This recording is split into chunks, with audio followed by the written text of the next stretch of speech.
So you were afraid of a leak? Of course. And Loretta Lynch, when she was consoling me on October 31st, after I wrote the letter, said, would they feel better if it leaked on November the 4th? And what I understood her to be saying is, this was going to come out anyway.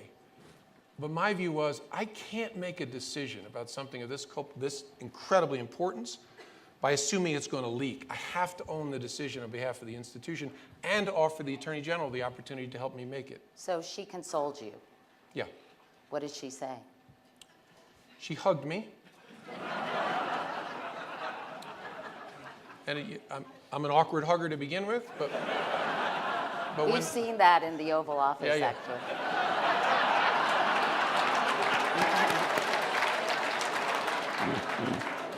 Now, I have to correct that. There was no hug. And no kiss. And there was no kiss.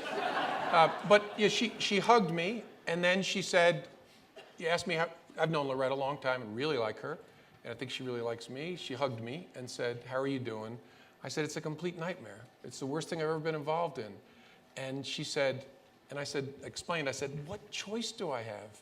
And she said, would they feel better if it leaked on November the 4th? And what I understood her to be saying was, basically, don't be so hard on yourself. Your decision was actually not as important as you think it was because it was going to come out anyway. Maybe, but you can't make decisions that way when you're leading an institution. The IG report says the other reason you wrote the letter to Congress was your belief that Clinton would win, and this would taint her presidency. Looking back on this, do you ever think, what was I thinking? Political prognostication should have absolutely nothing to do with my decision-making. I should not even be contemplating the political future. Yeah, it didn't. I didn't. I intentionally pushed that to the side. One of my best advisors, we talk about I made this decision. I actually made it with a group of about 10 or 12 people. One of the best people in that group was a very talented lawyer who asked me a searing question. She said, should you consider that what you're about to do may help elect Donald Trump president? And I said, thank you for asking that question. It's a great question. Not for a moment. Because down that path lies the death of the FBI as an independent force in the United States of America. If I ever start considering whose political fortunes will be helped in what way by a decision, we're just another partisan player. I can't. So you never worried this would taint her presidency if you did not come forward with this information, or if it came out later? No, we visualized that, talked about it, and then pushed it aside.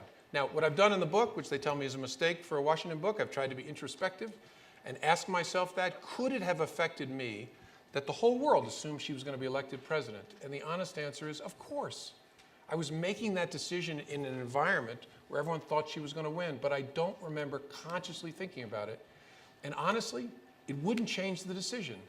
I can't conceal that if Hillary Clinton's up 20 points in the polls, and I can't conceal it if Donald Trump's up 20 points in the polls, because either way would be catastrophic for the institution.